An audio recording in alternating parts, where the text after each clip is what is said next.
Hi guys, today I'm going to be talking you through the process of breaking in our lovely 3-year-old homebred Wiggy. So quick little backstory, Wiggy is by the stallion Dignified Van Zorgvliet and he is out of my mare Welbeck, and he is actually Welbeck's very first foal. So he's 3 years old now, or 3.5 really, and I am just backing him this summer. So when I brought Wiggy in this year, he was very anxious. He didn't really want to spend time with me at all. He just wanted to be back in the herd, back in the field with his friends. About 5 minutes after this video, he actually jumps through this door and breaks it. So yes, he just didn't really want to be here. He's just had like pretty minimal handling throughout his life, and he just had no real kind of trust in me because he didn't know me at all. So he was a little bit anxious when he first started coming in to be broken in.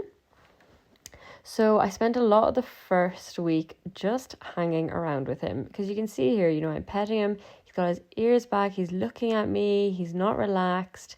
I'm trying to encourage him to almost be a little bit more curious, giving him some treats here. I want him to interact with me. I want him to, think about, oh, who's this girl? Just be a bit more curious about what people are, and I guess then slowly realise that, things can just be nice and chill here. It doesn't have to be stressful. I can just come in and chill out even when my friends aren't here. There's still going to be someone around and nothing really bad happens. So I did a little bit of handling just in the stable for the first few days, just to get me a little bit more relaxed, especially after he jumped out of the stable the first day. Then it was time to introduce him to the saddle. He's had rugs on and everything like that, so I didn't think it should be that much of a big deal. I just show him the saddle pad. I just take it slowly with all the horses no matter what. Also, if you're wondering about his tail, one of the foals ate it last winter. That's why it's so short. It was a lot shorter. It's slowly growing again. But I thought I would just say that. Just chuck the saddle pad on him and rub it all around him and let him get used to it. But he really didn't care too much. He's a little bit looking, and he's got some food in his feeder there. That's why he's munching away. So you can see when I throw it on him, he lifts his head up and he has a look, but he's not super afraid of it, which is perfect. Then I put the saddle on him, so I show him the saddle, and then I do put it on. My phone falls off the ledge it was sitting on, so I do miss that. But as I said, he's had rugs on, and I very slowly put the girth on. What I usually do is I don't have it buckled, I just have it in my hand, and I apply pressure and then release pressure and apply pressure and release it, and he didn't care at all. So I put the saddle on and the girth on, and he was no problem at all. And then I just do a little bit of groundwork with him. So what I'm doing here is, this is kind of the basis of groundwork. It's super, super basic, but I'm just trying to cross his hind leg under his body, and his shoulders should be moving away from me, not on top of me. So a lot of times I get horses that are a little bit bargy, and when I do this with them, they turn in a circle, but as they're turning the circle, they're coming on top of me. So it's important that the shoulders aren't coming on top of you. They're also almost moving a little bit away. He's very respectful. He's almost the opposite. He's actually a little bit wary. So that was no problem with him. It was just about getting the little bend in the body, the bend in the neck, and teaching him to move away from the pressure. I also do that once the girth is on, so that they're not moving away forward and they can't really erupt, into a buck or anything. You're just turning them in a circle, so they really don't often buck when you're just putting the hind leg underneath them. So I should say that all these videos are like different days, but they are quite spread out. He had a very inconsistent schedule. I was quite busy with the other horses and scanning mares, etc., and going away to shows. So he kind of did a bit for a few days, and he'd go out for a few days and do a bit more. So this is just in the arena now, doing the exact same, putting the hind leg underneath him. You can see that on the left rein he's good. On the right rein he's a little bit stiffer. All horses are a little bit one-sided compared to the other side, very normal. Often it is the left side's more flexible, probably because we handle them from the left side so often, so they're used to looking around at us from that side. The right rein, he was just a little bit less fluid, but then he gets it really good. So once he does a few nice steps, I reward him, This is after a few days of doing it, so I'm asking for quite a bit. Whereas the first time I teach them, once they just cross their hind leg over once, they get a reward. Here I'm just trying to get them to back up off a little bit of the rope pressure.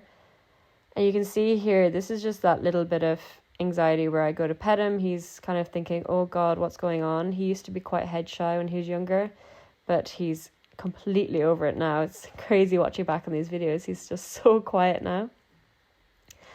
And I'm just... So a lot of people ask me how I lunge my horses, or how I teach my horses to lunge. So basically I teach them to move away from the rope pressure and cross their hind leg over. On the left rein, so in this for example, when I want them to cross over the hind legs, my left hand is up by their shoulder. So it's kind of mimicking the action of the rein when you're on them. Whereas when I want them to lunge, I move my left hand forward, almost pushing their face away and encouraging them to move away from me with the hand and also with the rope. It's a little bit hard to explain, but once you teach them to move away from the rope, they do kind of understand that you're trying to ask them to move away from the pressure. So you apply the normal pressure to the hind end to get them to move away, and then you apply pressure towards their head, which gets them to walk away from you. It is a little bit confusing for them to learn, and I don't have a round pen. A round pen would make this extremely easy, but in ways I think it's good that I don't have a round pen, so I can't just, throw the rope and let them run around in a circle. They have to actually learn what the aids mean. And this all looks well and good, but a few days before this, when he was first learning, he was so anxious. He just kept running off. Like, he would just get a little bit confused, and once he didn't understand, he would just gallop away. And he ripped the rope out of my hands so many times, but obviously I couldn't, I don't have any videos of that because these is just on a tripod. So yes, don't think it's going to look like this straight away. It absolutely did not for him. This is after a good nearly a week of trying to work with him and trying to get him to relax. So this is his first time with a bit in his mouth. So what I do is I just stick the bridle on them and I just leave them in the stable for half an hour while I potter around, do other jobs, and they just get used to it. I think there's no other solution. It's a very weird feeling in their mouth, so they just have to get used to it.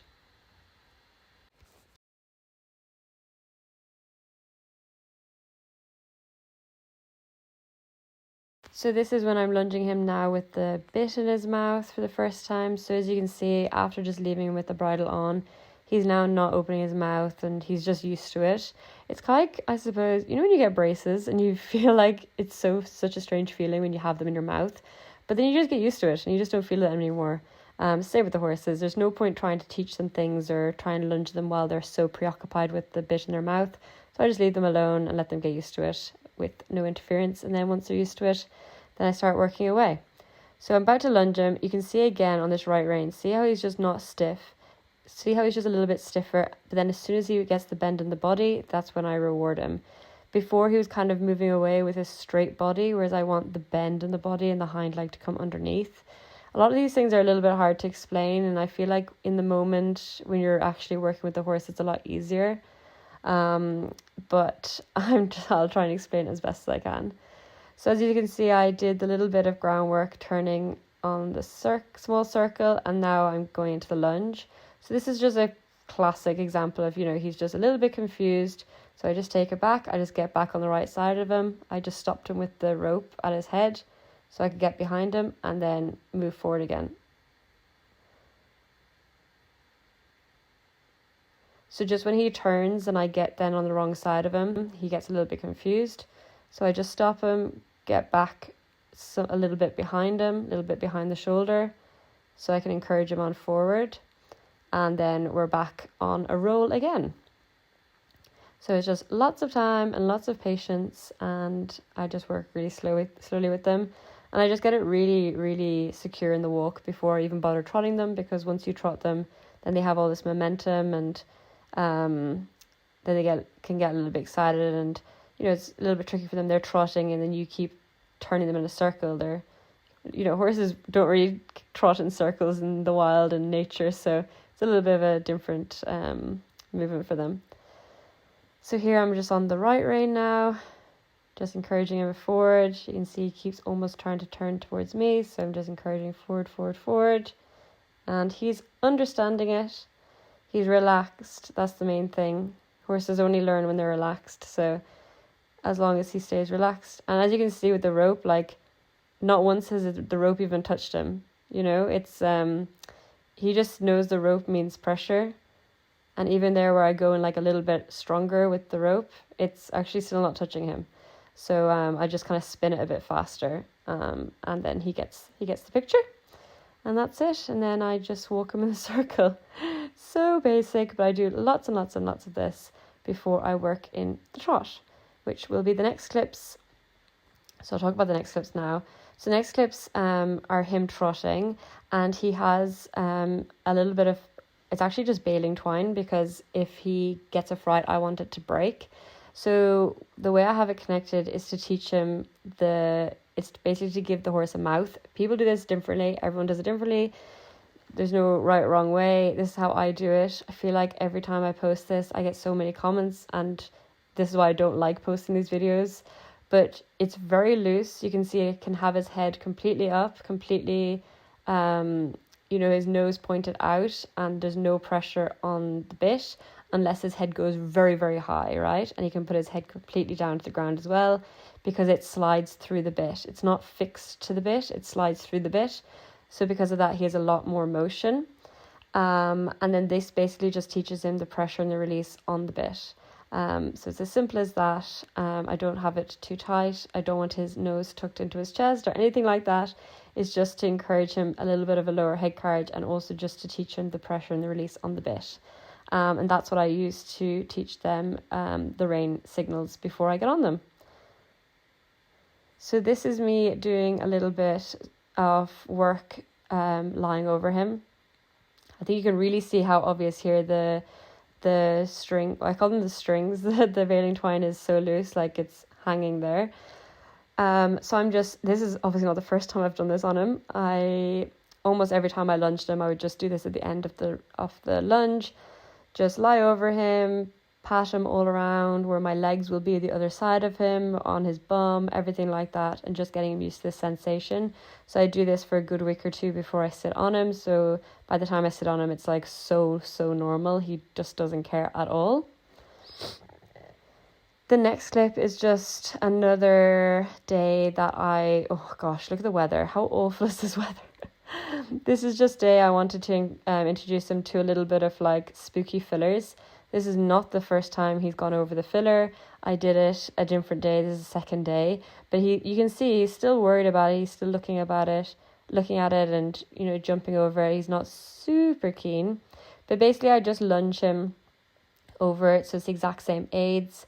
I like to be almost a little bit behind them as opposed to leading them over it, because when you're riding them, you're not able to lead them over it. They have to lead the way. They have to trust you to encourage them from, behind. So that's how I do it on the ground as well. And you can see every time he goes over it, he's more and more forward and more comfortable. So I just try to introduce them to as many things as possible while they're young, because you might as well do it now. So this is him now. This is probably like a good 3 or 4 weeks after I started. So now he's trotting. You can see he's lunging very well. The lunging is no problem now. So I've introduced a few pulls. So you can see when he's not going over the pulls, he has, a pretty loose head carriage. He's not behind the vertical. He could be a little bit lower, but he's a horse that carries his head quite high naturally. So that'll come with time. But you can see when he goes over the pulls, he uses his head to lift his front legs, if you know what I mean. Whereas I want him to lift his front legs with keeping his head low. So that's just something that, naturally he's just built a little bit with his head carried high. So it's something that I will be working on. But over the pulls, he's just trying to find his feet. As long as he's going over them, he'll figure it out. Even, these clips, he's already a little bit better. And this was his first time going over trotting pulls. He's just figuring out his legs, and I think it's good for them to go over as much as possible before you even get on them. And then by the time you get on them, he's like, he's seen everything. It's so easy. And this is just another day. You can see he's slowly starting to stretch down a little bit, which is good. Actually, after this video, I've started lunging him with the strings attached lower and also in a kind of rope lunging aid, which encourages him to stretch down, and he's really started to stretch. But, you know, you can't just tie his head down at the very start. He was too anxious. He wouldn't have stretched down. The stretching comes from the relaxation, so it just takes time. So this is my second time sitting on Wiggy, right? I did not get a video the first time because my dad was leading him, so he couldn't video. But basically all we do is all that lying over I'd done, I just lie over him and my dad leads him around with me lying over him, because it just means that if he does buck or do something crazy, I can just slide off, no problem. And then slowly I sit up on him and, you know, dad leads him around with me sitting up with my body but still hanging over the side of him, and then I swing my leg over and then my dad leads me around a little bit more. And then this might actually be the third day of me riding him. Dad has now let me off the lead rein. I've graduated to walking around on my own, and as you can see, he's just chilling, you know, like he's not stressed at all. He's just trying to work out what I want him to do. It's a little bit different, you know, it's first time in his life that no one's leading him. I'm trying to now steer him and direct him from above him, which is very, very different to leading a horse on the ground. So I'm just doing my bit of steering. I always back them on the yard. 1, it's an enclosed space. 2, the concrete, they really don't tend to do too much acrobatics on the concrete. He doesn't have shoes on, so he shouldn't slip on the concrete either, so there's no risk of that. And yeah, honestly, I could not fault him. He was just perfect, right? He didn't care at all. He didn't do a single move. He was just super. So this is, I think, 2 days after the last clip. So I think on this one, I do a little bit of trotting. So the trotting, like, you know, I'm kicking and flapping and encouraging him with my voice. And then once he trots, you know, I'm rewarding him. He doesn't know what kicking means. You know, what does that mean? You know, you're banging your legs against the side of the horse, like never, you don't really do that on the ground. The little bit of groundwork tries to simulate that with the rope kind of against his side and his bum, but I think really you just have to get on them and use your voice and show them what it means. And he was super, you know, he didn't get stressed about it, he didn't get worried about it, he just thought about it, and once he realized what I wanted, he started being much more forward, and he was, you know, straight away trotting and being really, really good. He didn't even think about bucking or doing anything like that. He was just super, so proud of him, to be honest. And yeah, this is all I've been doing, just been trotting him up and down the yard a couple of times, and the next step will be to ride him in the arena, which I do find once you're in the arena, that is when you might get a little bit of like a buck or a kind of a spook and things like that. But by the time I bring them into the arena, they've been ridden quite a few times on the yard. They're pretty chill about it all. And he's very good, even on the lunge, even if he's fresh or something. If he does a buck, he tends to do one very half-hearted buck, and then he just goes into walk, and he's pretty chill about it. He's just been an angel. I've been so enjoying working with him. You can see by the big smile on my face. So this is actually the bit of lunging with the strings a bit lower, as you can see, so you can do this. I just want to encourage him to stretch down a little bit more. He's always quite pole high, and I want to encourage him to develop the muscles on his back. You can see there he's just starting to stretch, but you know, a little bit of his temperament combined with just his natural head carriage means it's a little not, you know, quite as natural for him to stretch down as for some horses. Every horse is different, but he will learn, and as he gets stronger, it'll be easier for him, and then he'll soon learn that it feels really nice to relax down like that, and it feels good in his body, so he will do it more and more. Oh, and then I have one more video of me riding him. Apologies, I thought the last one was the last one. So as you can see, this is probably like the 4th time being ridden, and he's much, much more forward. He's straight up into the trot. The turning's a little bit smoother, and yeah, straight into the trot. Really good. I actually didn't lunge him before I rode him this time. This is me just pulling him in from the field and getting straight up on him, and yeah, he's super. So yeah, he's been an absolute joy to work with. I hope he'll be a nice horse for the future. Hopefully he'll be a jumper. But if not, no matter what, hopefully I've given him a good enough start in life that he will be a nice horse for anyone to ride. He's so sweet on the ground. My mum let him in and out from the field today. You know, she's never led a horse in her life. He's just so quiet. And yeah, he's just loving his job. So I'm very, very excited for his future.